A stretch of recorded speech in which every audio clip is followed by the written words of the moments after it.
Alex the Car Doctor. Welcome back to another Diag video. I'm very excited about this one because it came from YouTube, one of my YouTube subscribers. Quick background on the car. It's a 2010 Dodge Charger. It's an ex-police car. Has the 5.7 Hemi. The car actually came from another shop. They put an engine in and couldn't get it running. So today I'm going to walk you guys through the process of how I'm gonna diagnose this vehicle and hopefully get it back running, or at least tell the customer what's going on with it so he can decide to fix it or not. All right, jumping right into it, I'm gonna show you the tools that I'm gonna be using, and here we are. All right, so a couple of little tools we're gonna be using. I'm gonna be using a compression tester, check for cylinder compression, of course spark plug socket and extension, and just a 1/2 inch, not 1/2 inch, but 3/8 impact gun. And of course, no diagnostic will be complete without a good scanner. All right, so the first thing I'm gonna do with any diag video, I like to just look around. Like I mentioned, this car did come from another shop, so I just want to see how competent of a mechanic they was.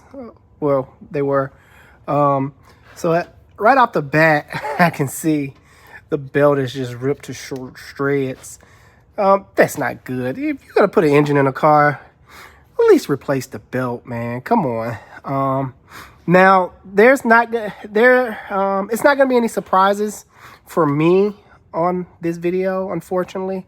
I know sometimes I like to do like little first looks, especially dealing with diag videos. I've already pre-diagnosed this car, so there's going to be another little tip at the end, so make sure you stay until at the end. I want to show you guys something that can, maybe help you guys out, or if you come across a car that you just purchased or you purchasing the car. So it's going to be a good little tip for you. But all right, so there's a bolt missing here for the it looks like the coolant bypass. It's like a coolant bypass tube that's going to the heater core, hoses in the back. This doesn't look tight. Let's see. Yeah, it's not tight. It's just moving. That's supposed to be a little bit tighter than that. All right. Now I've already took out the screws for the coils. Like I mentioned, I did pre-diag this car, but I wanted to get it on film because this is kind of hilarious what they've done. I already took off the intake tube, so that's why that's missing. Let's see. All right, everything looks good. So the first thing I'm gonna do is check for codes. I doubt there is any codes because the car is, haven't ran, or probably the battery went dead or something. And so there's no codes. So the second thing I'm gonna do is just give the car, turn it over and see what it sounds, see how it sounds. So I'm gonna do that now. I got my battery charger and my jump box hooked up to the back.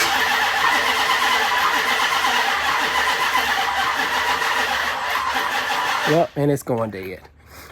All right, so hopefully you guys heard that. It sounds a little funny. It doesn't sound like the engine is strong, and I'm smelling a lot of unburnt fuel on my end. It smells like fresh gas. So I'm getting a lot of that right now. So let's see. So the next thing I'm gonna do is try that again, but go in my engine data, because I'm definitely getting fuel because I smell it. Oh, I did turn the car off. Let's see. All right. Now this is where a good scan tool come into play. I will put link in the description where you can find a good scan tool that I recommend. So just check the link in, I think it's the description. Or, well, my wife always correct me. Let's see. So the thing I want to look at is RPM signal. I want to make sure it's getting a good RPM signal. Because without an RPM signal, the spark plugs won't fire. I'm kind of jumping right into it. Let's see. Come on. Engine speed. Here we go. So I'm going to turn the vehicle over again. You should see this number. It should be about 200.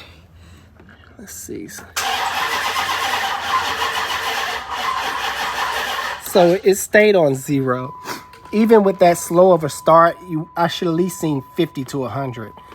That's how fast the engine was about turning over. So the next thing I'm gonna check. Let's see, where were we? Crank system fault and in limp mode. False.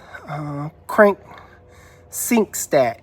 Out of sync. So this is a very important one. So the scan tool's saying there's some stuff out of sync. So yeah, cam sync state out of sync. So this kind of tells me what the area I want to be looking into. Out of sync can mean a couple of different things. It could mean a faulty crank sensor, faulty cam sensor. It can mean things along that line. Also, it can mean mechanical timing is off as well. So I'm going to unplug my battery jump box so I can raise it up in the air. And I'm going to check the crank sensor. And I'm going to show you what I got. I'm going to show you what the crank sensor is on this vehicle.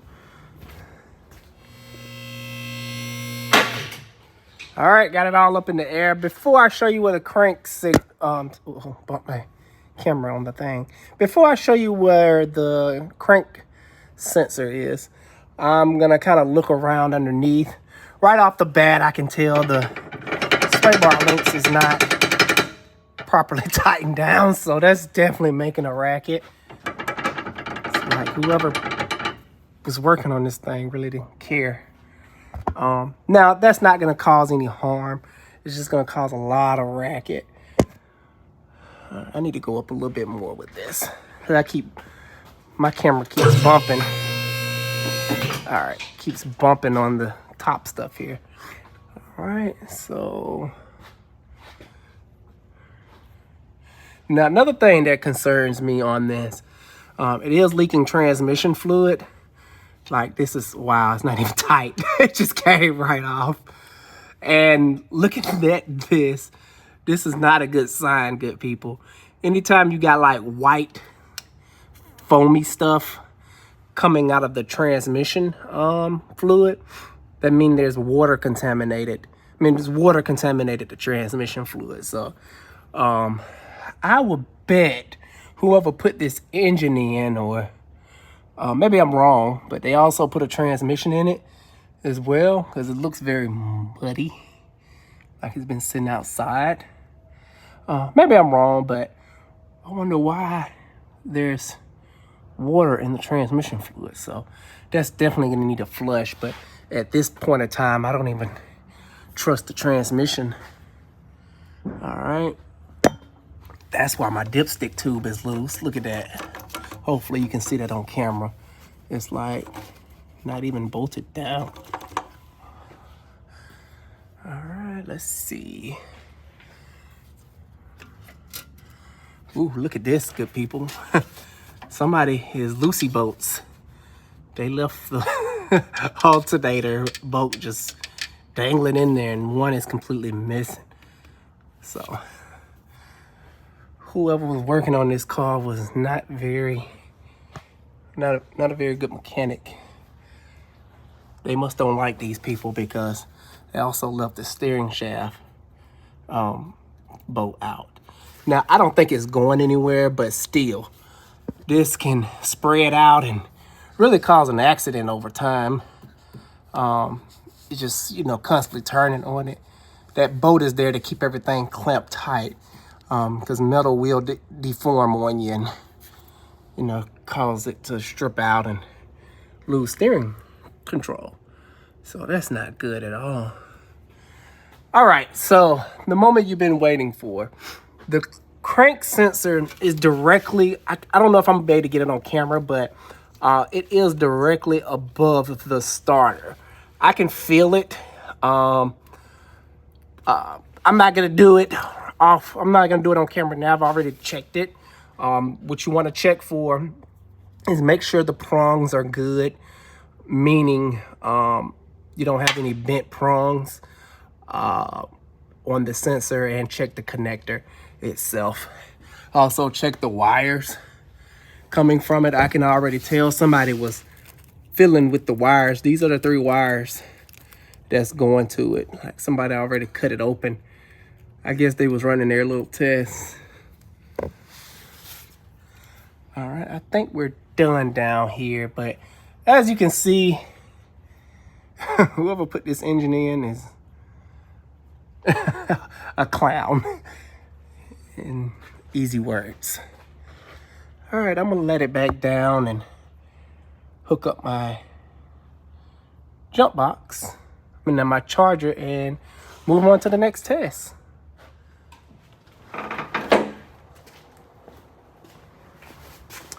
All right, let me hook this back up.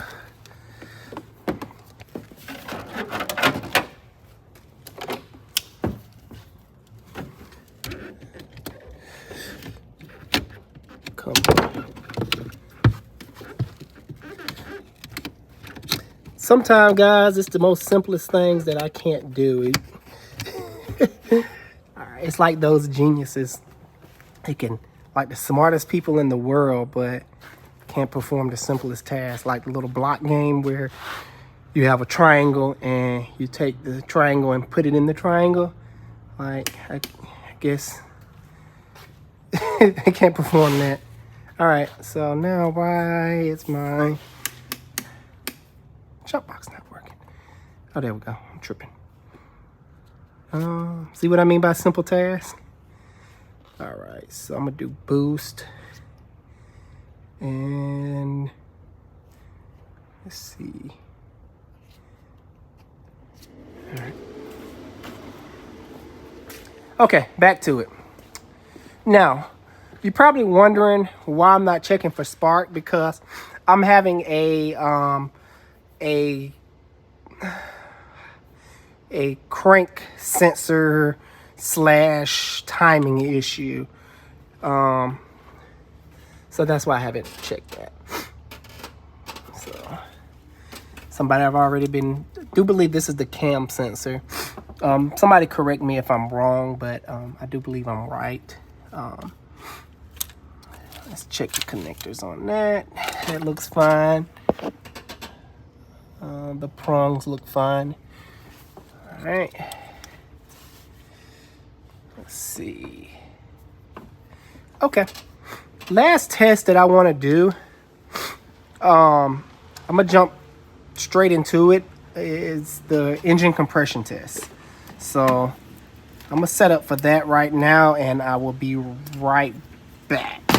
Basically, what I'm gonna do is remove one of the spark plugs. You just only have to remove one. Hemis have 2 spark plugs per cylinder, and this has a waste spark type setup. I'll go into that more in one of my later videos for you guys if you're interested with that. But I'm about to set up my engine compression gauge and do a compression check on this engine, because it does not sound right. And I have an assumption, well, I already know what's going on, but if I was checking it out for the first time, I'd be like, I'm having an assumption what's going on, and I assume it's this right here. And most of the time I'm right. So hang tight, let me hook up my compression gauge. All right, got my compression gauge all hooked up. I don't think I showed it because it's pretty self-explanatory. Pull the spark plug out, thread your tool in, and boom, boom, boom. And plus I had to greet my guys. They was coming in. for work. I kind of got an early start this morning. All right, so dealing with the engine compression on this engine right here, I looked up the specs. It shouldn't be no more. It should have a minimum of 100 psi. So it should be over 100 psi in a nutshell, and it shouldn't vary no more than 25% from each cylinder. So that's that's the specs. No more than 25%. That's, for example, if one cylinder is putting out 160 and the next one is putting out 100, then we have an issue. Now I am kind of cheating because the proper way to do engine compression tests is to remove all spark plugs, so the engine will turn over really, really fast. But like I mentioned before, I did cheat. But hopefully I can show you the results that I got. All right, so let me, I don't switch modes. Pressure, vacuum. Okay, I'm on pressure. So let's turn it over and see what we get.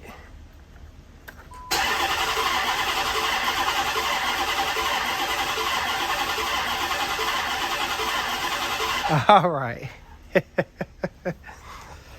That, good people, is the number 30, running off the 36. That is not good. Not good at all. Now you can kind of see, and the same steps that I'm taking here, I took already. I didn't deviate from any steps. This is how it went the first time when I looked at it. We have I do believe we have mechanical timing issue. So let me look around to see what could have happened. Every engine tells a story, and it's up to me to kind of find out what this engine is telling me. Right off the bat, I can see somebody already removed this coolant tube, like I showed you guys early, but I can also see some gooky stuff, like somebody used some kind of sealant, some weird sealant for the front cover here. I haven't talked with the customer yet on this car. I will talk to him and try to get a better understanding of what happened or what they supposedly sold him. This even looks broken, like somebody tried to glue this back together. I don't know. I'm not gonna touch it.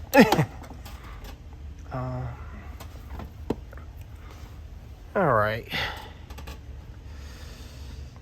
Yeah, so the next step, I'm gonna talk to the customer. I'm probably gonna end this here, but before I end the video, I want to show you guys something. The other little tip for you guys that may help, and hopefully, let me just show you.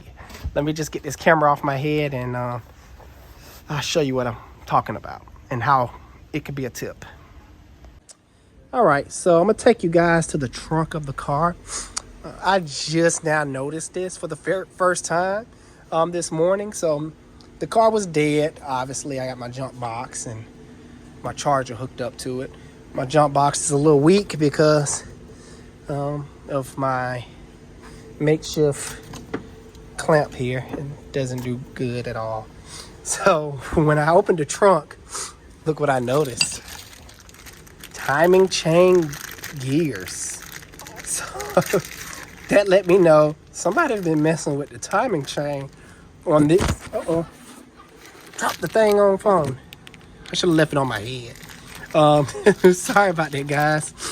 Somebody have changed out the timing chain on, I'm assuming, this engine here, because definitely we're having a timing chain issue. So I doubt if it was for the other engine.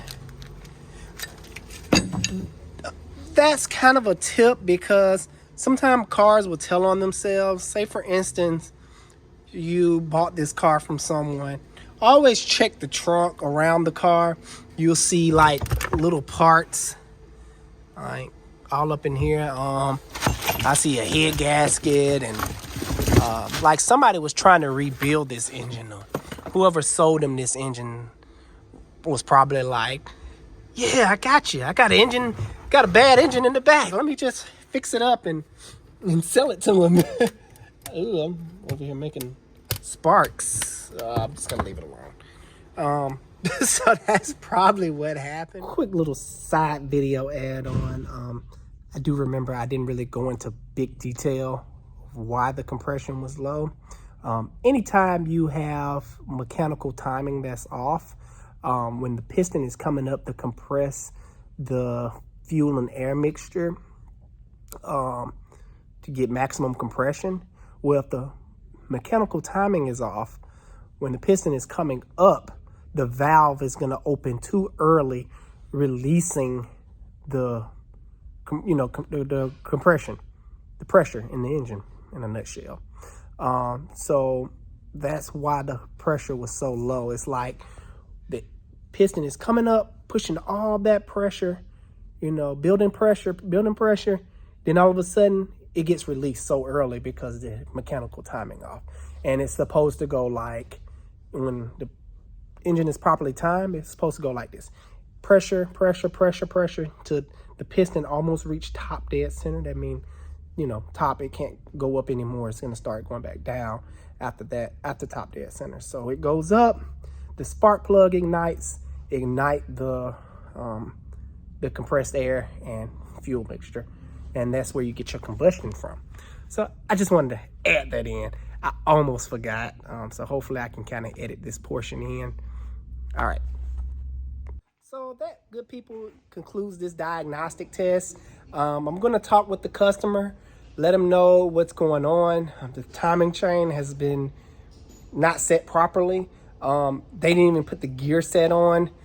They just seemed like they just slapped the chain on it, and